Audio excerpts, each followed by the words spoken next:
నేనంటే ఇష్టం లేదని తెలిసి కూడా నేను ప్రేమించి ఇంకో తప్పు చేశాను. ఇవన్నీ తప్పని తెలిసినా కూడా ఎందుకో నువ్వంటే ఇష్టం. ఎంత ఇష్టం అంటే నువ్వు ఏది అడిగినా ఇవ్వాలి. ఏంటన్నా?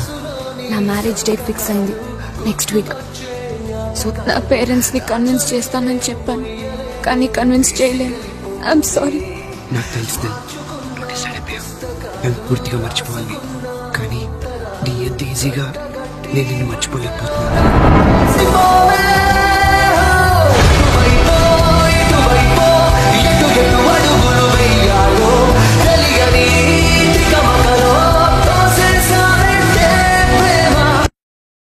ఎలా ఉండేవాడిని ఎలా అయిపోతున్నాను. జీవితంలో నేనేమైనా చేయగలన పొగరుండేది, కానీ ఇప్పుడు ఒక అమ్మాయి కోసం నాకు నేనే